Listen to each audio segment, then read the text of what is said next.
There's a woman that is going to talk about her community. She's an East Indian person, and talk about the anti-blackness. But after listening to her, we got a question about Vice President Kamala Harris. Let's go ahead and roll that. And the truth is, yeah, there is a lot of anti-blackness in the Indian community.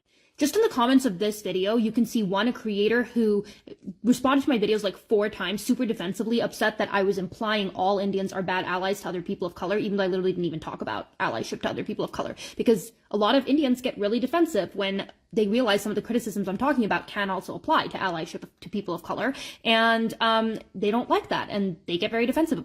And number 2, there was a commenter who started off by being like, you're lacking a lot of nuance. My family wasn't privileged. I grew up in the South, and black people were super racist to me. Black people robbed my family a ton, and it just devolved into a bunch of racism, and they didn't even use the word black people.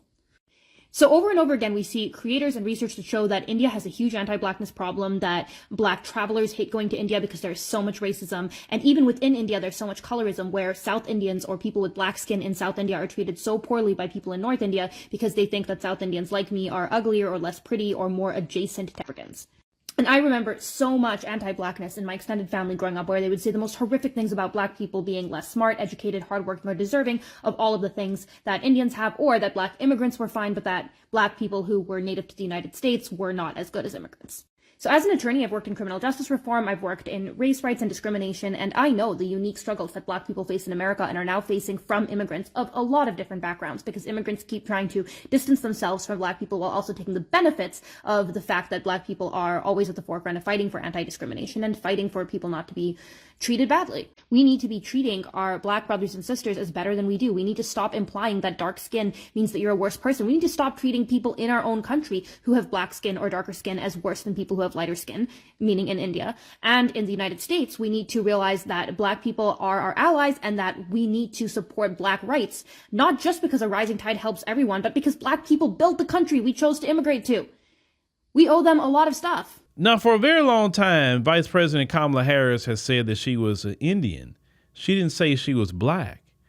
And this woman clearly says she's a South Indian and that people like her, because she's dark skinned, will be considered ugly, etc.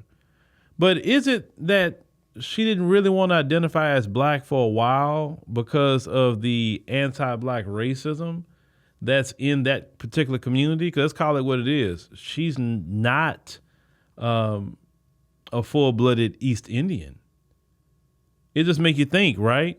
Now, she said also, she pointed out a whole lot of reasons why black Americans are even delineating.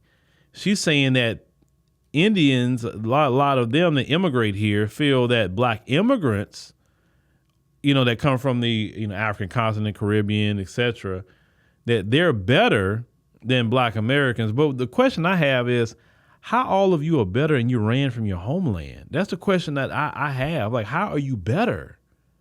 How? I'm still trying to figure that part out. How are you better? It doesn't even compute in my mind to say you're better, right? I mean, it's not that you come over here and you doing everything on your own. The American government is helping you come over here. The American government is giving you resources. The American government is doing all this stuff for you to assist you. You're not being put in a position of black Americans. Nobody's destroying your businesses. Nobody's destroying your family. No, you had no COINTELPRO, your leaders, or even community organizers, whoever you may have. Nobody took their life, jailed them, nothing. You haven't went through nothing. You literally came in America and just walked in on the rights, the civil rights that black people fought for and benefit from. So how are you better when you didn't even fight for the rights that you're benefiting from? You understand? And what she said is right. We built the country. And yes, all of you owe us for that. Yes. And then you get upset. A lot of them get upset when we say this. You guys being divisive. No, we're being truthful. We did build this country. There was no country to immigrate to. Black Americans are not immigrants. We are the inception of this country. America was already built. That's why you could say you immigrated to here. We are not in comparison to immigrants. But let me ask you, also say something. If you go ask people like her about her community, just go ask a question. Listen, okay, you don't like black people, fine. I'm not saying you in particular, the lady, but what did black American people do to you? Like, give me 3 things that Black American people have done to you in your homeland specifically to garner that much anti-Black racism. That's it. If you go ask even the folks, they can't even tell you. They can't tell you. That's why I told you the hatred for Black American people is demonic. And even the Bible teach, hating people without a cause, number one, is unrighteous, is evil. But also the people that would be hated without a cause is also God's people too. Because he said that's one of the telltale signs that you are my people. They would hate you without a cause. So that's why I tell Black folks, we are God's people. We are the people, of the Lord. Because we haven't done nothing to nobody. We didn't steal nobody's land. We didn't colonize nobody. We didn't enslave nobody. We're not stealing nobody's resources back in the past or today.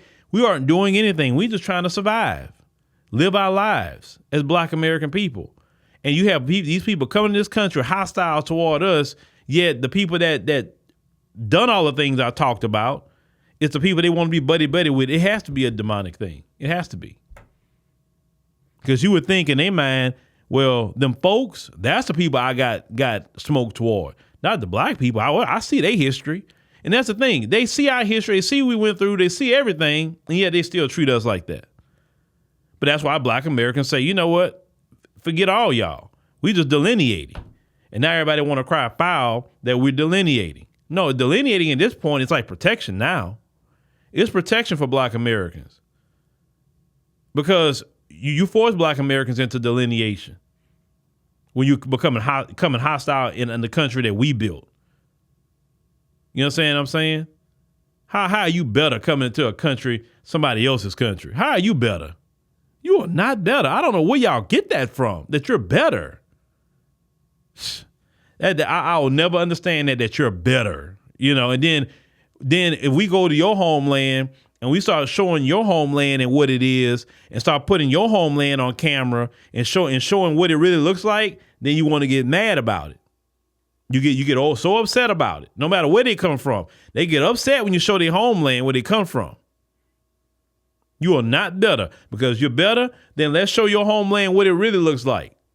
And then we can see in comparison who's better and who's not.